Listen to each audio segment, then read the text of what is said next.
Welcome to whistle.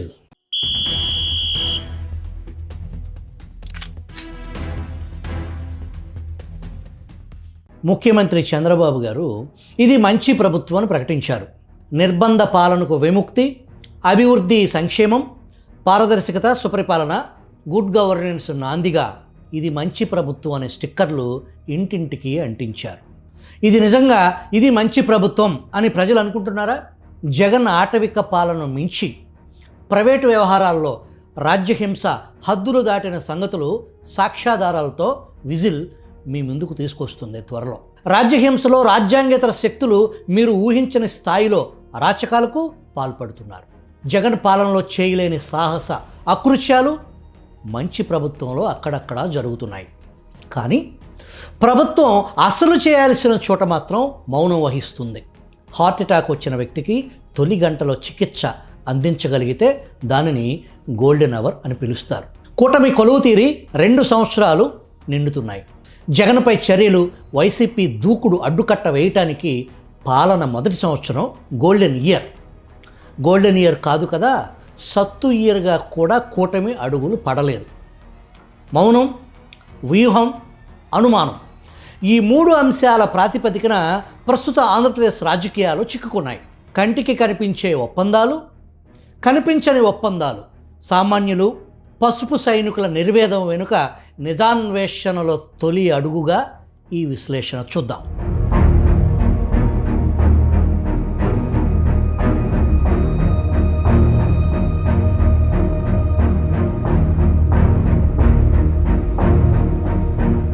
ఈ మధ్య social మీడియాలో టీడీపీ సానుభూతి పరులతో పాటు తటస్థుల అభిప్రాయం, అది కేవలం ఉత్త అభిప్రాయం మాత్రమే కాదు, దృఢమైన గాఢమైన అభిప్రాయం ఏంటంటే వైఎస్ జగన్మోహన్ రెడ్డికి తెర వెనుక మద్దతు లభిస్తుంది. 2017 నుంచి నేటి వరకు వైసీపీలో ఢిల్లీ పెద్దలు అక్రమ సంబంధం నడుపుతున్నారని, ఢిల్లీ ఆశీస్సులు జగన్జీకి పుష్కలంగా ఉన్నాయని అనే విషయం కేవలం ప్రచార స్థాయి దాటి మెజారిటీ ప్రజలు ముమ్మాటికి అదే నిజమని నమ్ముతున్నారు. బహుశా మీ అభిప్రాయం కూడా అదే అయి ఉండొచ్చు. ఎనీవే, ప్రజాస్వామ్యంలో అధికారానికి అసలైన బలం సంఖ్య కాదు, ఆ బలాన్ని నిలబెట్టే నమ్మకం. ఒక సినిమాలో ముఖ్యమంత్రిని ఉద్దేశించి ఒక బాధిత వృద్ధుడు నమ్మకం లేదు దొరా అనే ఆ మాట చాలా బరువైన మాట. ఈ మొత్తం విజిల్ విశ్లేషణకు ఊపిరి పోసింది ఆ ఒక్క పదమే, నమ్మకం. లేదా నమ్మకం లేదు దొరా.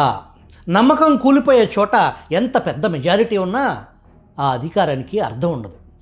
ఈరోజు ఆంధ్రప్రదేశ్ రాజకీయాల్లో అలాంటి నమ్మక సంక్షోభం నెమ్మదిగా పురుడు పోసుకుంటుంది. అది పెరిగి పెద్దదైతే పెను మార్పులు రాష్ట్ర రాజకీయాల్లో సంచలనాలు సంభవిస్తాయి. రాష్ట్రంలో స్పష్టమైన అపూర్వమైన మెజారిటీతో అధికారంలో ఉన్న తెలుగుదేశం పార్టీ కేంద్ర ప్రభుత్వానికి కీలక మద్దతుదారుగా ఉన్నప్పటికీ కొన్ని కీలక అంశాలపై మౌనంగా ఉండటం ప్రజల్లో అనుమానాలకు తావిస్తుంది. ఈ అనుమానం ఒక్క రోజులో పుట్టింది కాదు, ఏకకాలంలో జరిగిన అనేక రాజకీయ పరిణామాల ఫలితం. రాజకీయాల్లో శబ్దం ఎంత ముఖ్యమో మౌనం అంతకంటే ప్రమాదకరం. ప్రత్యేకించి ప్రశ్నించాల్సిన వేళ అధికారంలో ఉన్నవారు మౌనంగా ఉన్నప్పుడు. 2014లో రాష్ట్ర విభజన అనంతరం ఆంధ్రప్రదేశ్ ప్రజలు ఒక స్పష్టమైన ఆశతో ఓటు వేశారు. రాష్ట్రంలోనూ కేంద్రంలోనూ అధికారం దక్కితే అభివృద్ధికి అడ్డంకులు ఉండవని ప్రజలు బలంగా నమ్మారు. ఆ ఆశ 2018 మార్చి 15న భగ్నమైంది.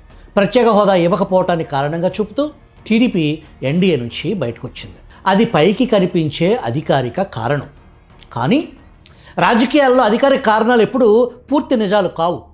ఆ రోజు ఎన్డీఏ నుంచి టీడీపీ నిష్క్రమణ అనేది సాధారణ రాజకీయ నిర్ణయం కాదు. ముఖ్యమంత్రి హోదాలో ఉన్న చంద్రబాబు నాయుడు ప్రధాని మోదీ అపాయింట్మెంట్ కోరినా స్పందన రాకపోవటం, వైసీపీ నాయకులు ఢిల్లీ పెద్దలతో సన్నిహిత సంబంధాలకు ప్రత్యక్ష సాక్షి, నాడు విజయసాయిరెడ్డి పీఎంఓలో రహస్యంగా తచ్చాటంపై మీడియాలో కథనాలు వచ్చాయి. అందుకు తగ్గట్టే జగన్ అక్రమాస్తుల కేసుల్లో ఎటువంటి వేగం లేకపోవటం, కేంద్ర దర్యాప్తు సంస్థల నడకలో స్పష్టమైన అలసత్వం, ఈ పరిణామాలన్నీ కలిపి చూస్తే టీడీపీ ఎన్డీఏ నుంచి వెళ్ళలేదు, వెళ్ళగొట్టబడింది అన్న అభిప్రాయానికి బలం చేకూరుతుంది. ఇక్కడే ఇంకొక ఆసక్తికరమైన సంఘటన జరిగింది. టీడీపీ ఎన్డీఏ విడిపోతే సరిపోదు, బీజేపీలో బలమైన నాయకుడు వెంకయ్య నాయుడిని తప్పిస్తే చంద్రబాబు ఒంటరవుతారు అని జే గ్యాంగ్ భావించింది. అకస్మాత్తుగా క్రియాశీల రాజకీయాల నుంచి వెంకయ్య నాయుడిని ఎందుకు ఎలా దూరం పెట్టారు? ఆంధ్రప్రదేశ్ తెలంగాణలో బీజేపీ విస్తరణకు అడ్డుగా వెంకయ్య నాయుడు ఉన్నారని, వెంకయ్య నాయుడును తప్పిస్తే 2 తెలుగు రాష్ట్రాల్లో అధికారం బీజేపీదే అని బీజేపీలో ఢిల్లీని నమ్మించిన వారి లిస్టు తక్కువేమీ కాదు. కానీ వారంతా జగన్మోహన్ రెడ్డికి వీరభక్తులు కావటం విశేషం. బీజేపీ వెంకయ్య నాయుడిని గౌరవప్రదమైన పదవికి పంపటం ద్వారా అడ్డు తొలగించుకుంది. జే గ్యాంగ్ రాజకీయం సంపూర్ణ విజయం సాధించింది అని నమ్మేవారి సంఖ్య అసంఖ్యాకం. ఆ సందర్భంలో వెంకయ్య నాయుడు భావోద్వేగానికి లోనై కన్నీరు పెట్టుకున్నారని మీడియా కథనాలు ప్రసారం చేసింది.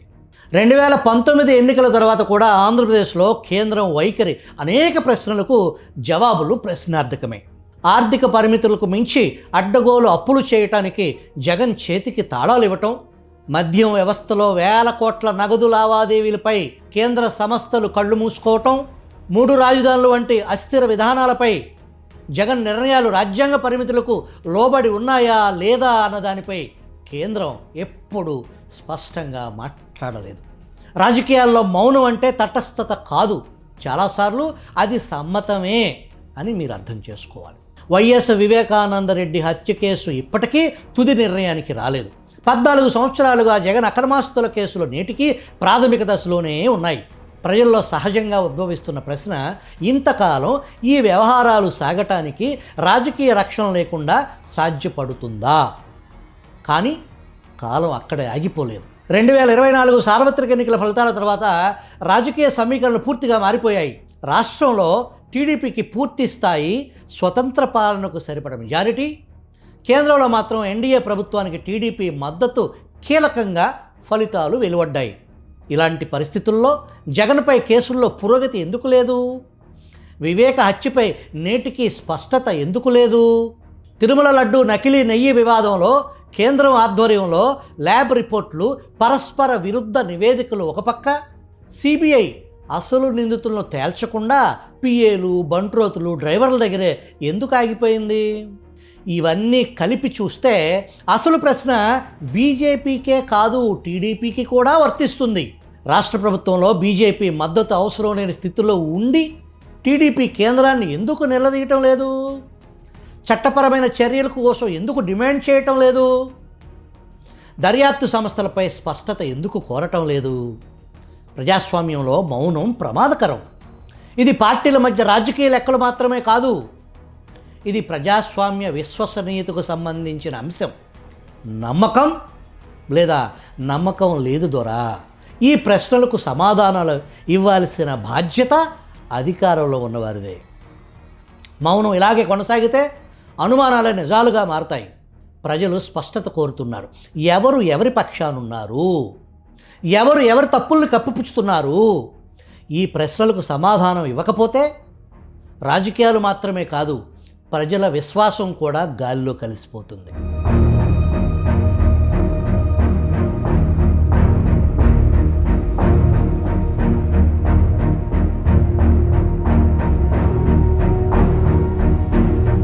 జగన్ అక్రమాస్తుల కేసులు, వైఎస్ వివేక హత్య కేసు, తిరుమల లడ్డు కాసేపు పక్కన పెడదాం. ఇవి కేంద్రం గుప్పిట్లో ఉన్న సంగతులు. రాష్ట్ర ప్రభుత్వం ఈ 2 ఏళ్లలో జగన్ రెడ్డిని కానీ ఆయన శ్రీమతి భారతీరెడ్డిని కనీసం ఒక్క నోటీసు కూడా తాకకపోవటానికి కారణం ఎవరు? వేల కోట్ల మద్యం కుంభకోణంలో ఏపీ ప్రభుత్వ దర్యాప్తు కేవలం జగన్ గుమస్తాల్లో ఒకరైన కేసిరెడ్డి రాజశేఖర్ రెడ్డి ఎలియాస్ రాజ్ కేసిరెడ్డి వద్దే ఎందుకు ఆగిపోయింది? అంతకు మించి దర్యాప్తు పైకి ఎందుకు పోవటం లేదు? గత 5 ఏళ్ల జగన్ పాలనా నేరాల్లో ఒక్కదానిపై ఒక్క నోటీసు కూడా జగన్ అందుకోకపోవటానికి కారణం ఎవరు? రాష్ట్ర స్థాయిలో చర్యలు తీసుకోవాల్సిన అనేక అంశాలు అడ్డుకుంటుంది ఎవరు? స్వతంత్ర దేశ చరిత్రలో ఒక ఎంపీని కస్టోడియల్ టార్చర్ చేసిన ఘటన. కనుమూరి రఘురామకృష్ణరాజు టీడీపీ పార్టీకి చెందిన శాసనసభ్యుడు, ప్రస్తుతం ఉపసభాపతి.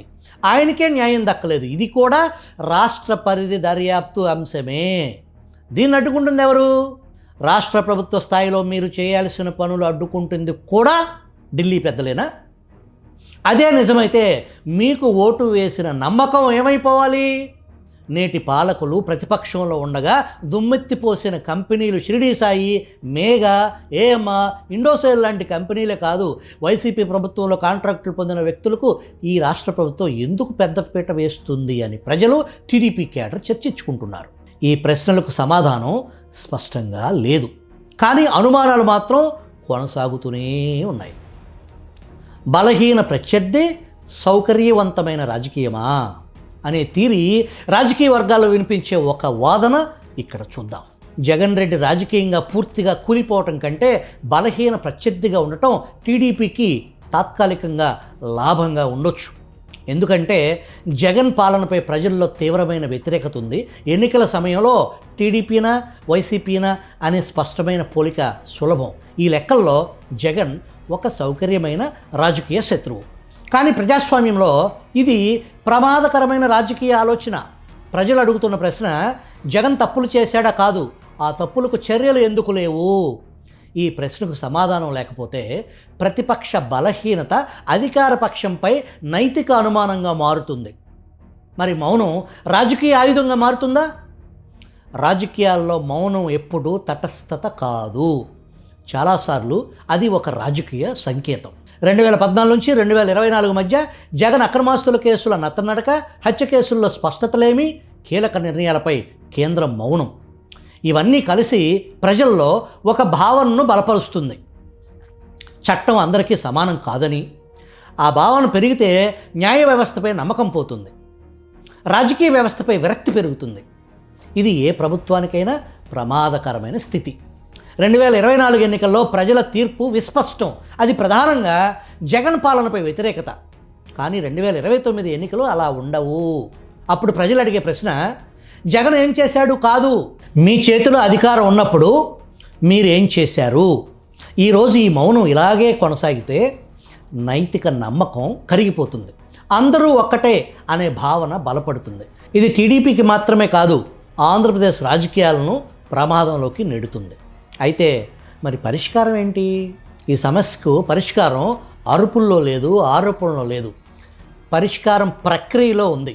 వ్యక్తులపై కాదు, వ్యవస్థలపై ప్రశ్నలు లేవనెత్తుతున్నాయి.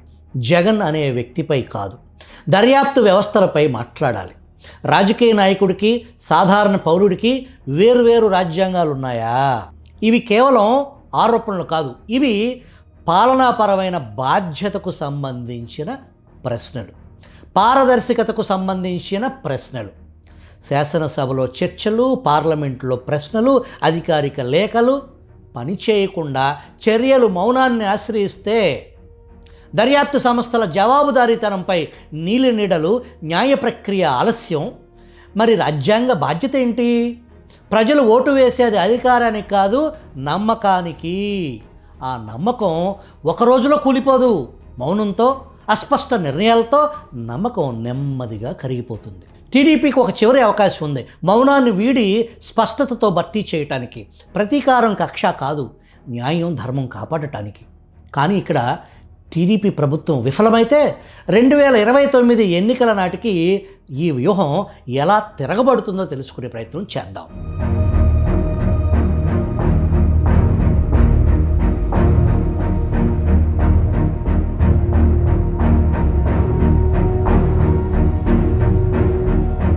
ప్రజల అనుమానం ఎంతటి రాజకీయ మూల్యం చెల్లించాల్సి వస్తుందో తెలుసుకునే ముందు ప్రస్తుత రాజకీయాల్లో కొన్ని వ్యూహాలు వెనువెంటనే లాభాలు కురిపిస్తాయి. కానీ అదే వ్యూహం కాలం గడిచే కొద్దీ టీడీపీ పార్టీ పునాదినే కుదిపేస్తుంది. జగన్ రెడ్డిని రాజకీయంగా పూర్తిగా నిలువరించకుండా బలహీన ప్రత్యర్థిగా ఉంచటం టీడీపీకి ఈరోజు లాభంగా కనిపించవచ్చు. కానీ 2029కి వచ్చేసరికి ఇదే వ్యూహం తిరగబడే ప్రమాదం స్పష్టంగా కనిపిస్తుంది. 2029కి యాంటీ జగన్ పని చేయదు. 2014, 2019, 2024 ఈ 3 ఎన్నికల్లోనూ రాజకీయ కథనం వ్యక్తి కేంద్రంగానే నడిచింది. 2024లో టీడీపీకి వచ్చిన బలం జగన్ పాలనపై వ్యతిరేకత, జగన్ పాలన వైఫల్యాలపై ప్రజల కోపం ఓటు ద్వారా విస్పష్ట తీర్పు ఇచ్చారు. అయితే 2029 వచ్చేసరికి జగన్ పాలనపై ప్రజల జ్ఞాపకం మసకబారుతుంది. కొత్త తరం ఓటర్లు వస్తారు, ప్రశ్న మారుతుంది. జగన్ ఏం చేశాడు కాదు, టీడీపీ ఏం చేసింది. టీడీపీ పనితీరే ప్రధాన కొలమానం అవుతుంది. అప్పటికి జగన్ సౌకర్యవంతమైన శత్రువుగానే టీడీపీ భావిస్తే టీడీపీ ప్రజలకు చెప్పటానికి కొత్త రాజకీయ కథనం ఏదీ ఉండదు. సరైన చర్యలు లేని మౌనం వల్ల మోరల్ హైగ్రౌండ్ కోల్పోవటం జరుగుతుంది. టీడీపీ బలం ఏంటి?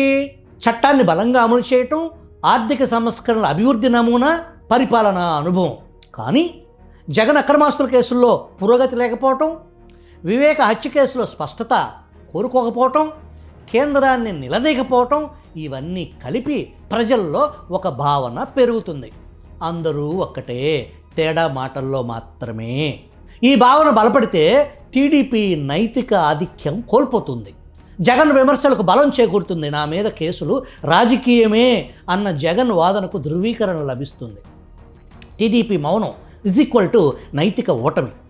టీడీపీ మంచి ప్రభుత్వం ట్యాగ్, సాఫ్ట్ కార్నర్ అనుమానం కేడర్ను దెబ్బతీస్తుంది. పార్టీని గెలిపించేది కేవలం ఓటర్లే కాదు, కేడర్ కూడా. టీడీపీ ఆస్తి బలమైన కేడర్. గ్రౌండ్లో ఉన్న కార్యకర్తల ప్రశ్న ఏంటి? ఇంత చేశాక కూడా జగన్ను ఎందుకు కాపాడుతున్నారు? మన పోరాటం నిజమేనా అనే సందేహం కేడర్లో మొదలైతే కేడర్ నిశ్శబ్దం అవుతుంది. ఎన్నికల సమయంలో ఉత్సాహం తగ్గుతుంది. సోషల్ మీడియాలో టీడీపీ డిఫెన్స్ వీక్ అవుతుంది. ఫలితం 2029కి ఇదే అంతర్గత బలహీనతగా మారుతుంది. మరి బీజేపీ ప్రత్యయంగా ఎదిగే అవకాశం ఉందా? టీడీపీ వైసీపీ రెండే అనే భావన బలపడితే బీజేపీ ప్లస్ జనసేన క్లీన్ ఆల్టర్నేటివ్గా ప్రజెంట్ అయ్యే అవకాశం ఉంది.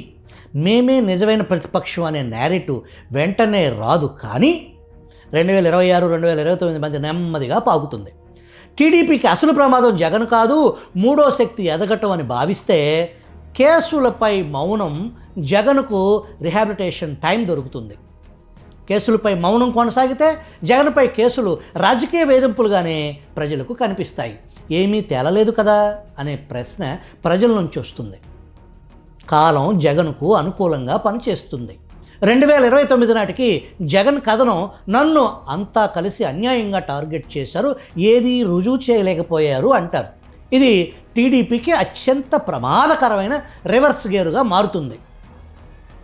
ప్రజల్లో అనుమానం పెరిగితే నష్టం నమ్మకం లెక్క మారుతుంది. ప్రజలు మోసం కంటే ఎక్కువగా మౌనాన్ని శిక్షిస్తారు.